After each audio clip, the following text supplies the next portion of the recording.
I'm gonna play the beat, and I'm gonna break it down right after. So here it is.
Here's how I made this beat. So in this challenge that we had, I don't want to say that it was difficult. I want to say that it was something that was unfamiliar as far as the time shifting and things like that. That's something that I've never really done. And so I made like 6 beats that I just was like, I love the beats, but when it came to the switch part, Corey had gave me some advice as far as the temp, you know, the tempo for the beats and things like that. And I was finding that the beats that I was creating had a strange feel when it got time for the halftime feel of the beat. And so one of them I wanted to cheat and just kind of go like not even fully halftime, maybe like 3/4 of the way, but it still didn't give the energy that I wanted. So on this beat, I felt that I was able to provide that feel. So the first thing I started out with was just a sample because I wanted to make this sample. I had a really interesting desire to use this sample. So for the sample that I used originally, I'll play it and we will get into that part right now. So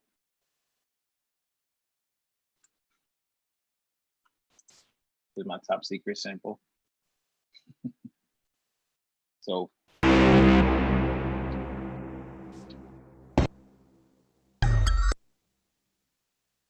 we are using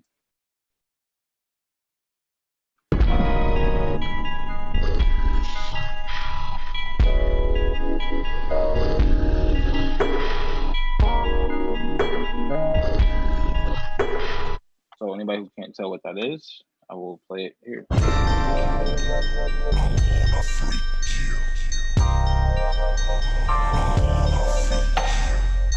So when I heard that, I'm like, you know what? I really want to chop it. I want to do all types of stuff and flip it. But when I heard that part, it was just like, you know what? You don't have to. That speaks. That creates its own energy. So I just left it as is.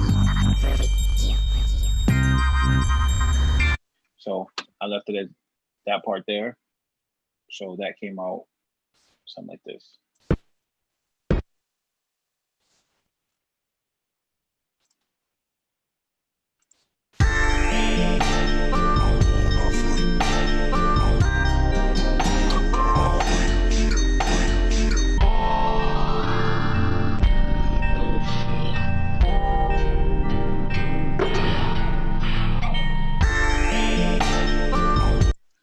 So how I was able to do this challenge in a really cool way, and shout out to the producers Playground, a little group share file that I created for everybody on the team. And it has a bunch of tools in it. But one of the tools that I used to make this beat, especially the halftime feel, was this one here. And it's called Slow-Mo. So I found a slow-mo VST that allows me to click a button and it instantly takes your beat into halftime. Now, what you can do with that, you can pick how long you want it to go, or you can pick how much of the beat you want it to actually incorporate into the halftime feel. So it has a dry wet knob here. And so you can go halftime, you can go all of it, you can pick just a little bit of it, and it sounds a little bit like this if you use it that way.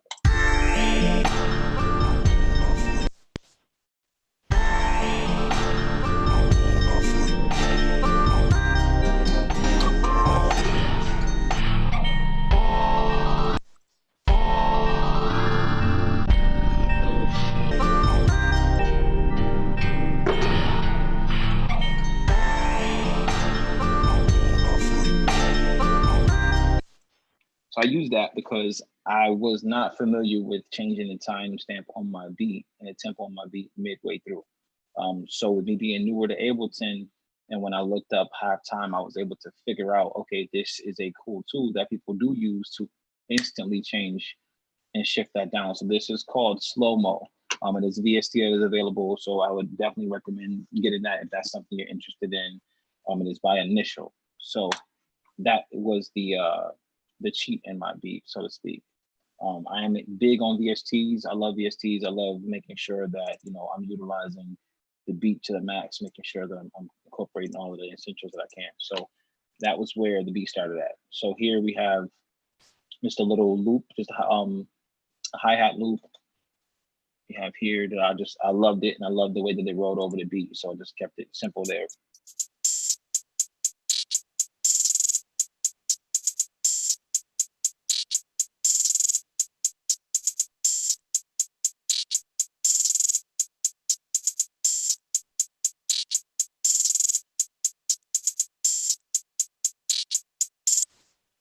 What I loved the most about it, though, was how it sounded over the sample when it got to the part where it went to double time or halftime.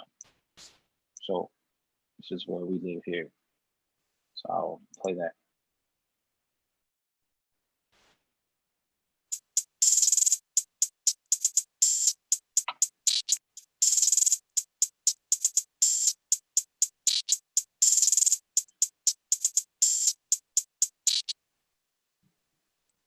So it kind of has a different flow to it when you actually use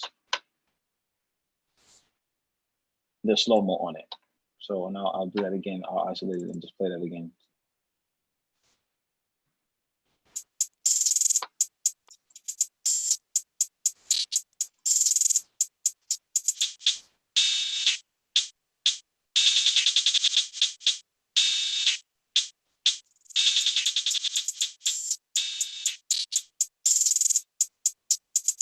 So in Ableton, it has something really dope where you can automate. So you can automate how much of the slow-mo is on there, and you can bring it down as you get back into your beat. So I thought that was pretty dope to utilize on this particular beat because it made a lot of sense and it sounded really dope to me. Moving forward, we just went to a simple beat pattern, just something to kind of keep it fresh. And so we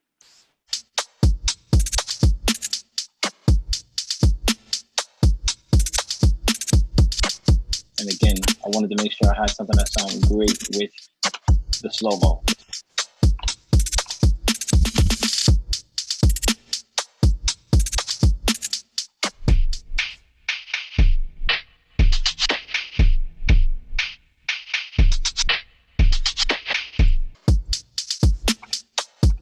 So again, it creates its own feel, creates its own vibe and energy.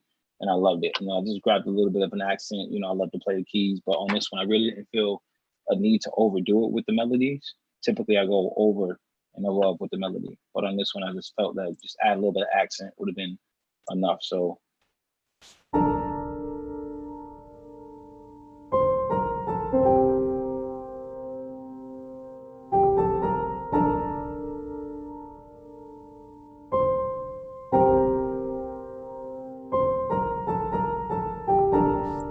I do use Scalar a lot. Scalar, the VST, that is incredible. It helps producers who have any issue finding the note, finding the range, the scale, excuse me, it helps you with that process.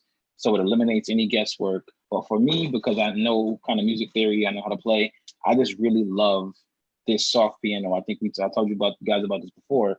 Scalar has this soft piano that just sounds so incredible. So when you go to Scalar 2, when you have this soft piano, it just allows you to do so much stuff and it has such a great sound to it.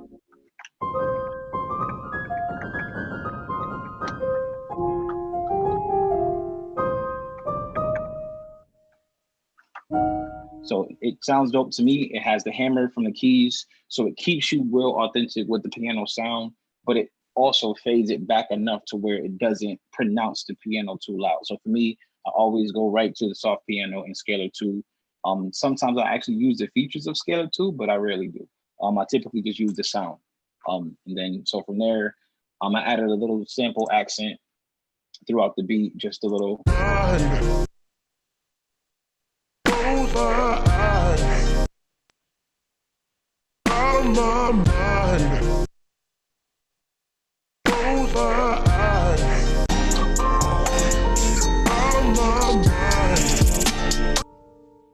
And that's pretty much it. I wanted to break it down and do something interesting with this beat, but it was so full to me that I really didn't feel the need to do so. So this is how I made this beat, and I'm definitely glad you checked it out.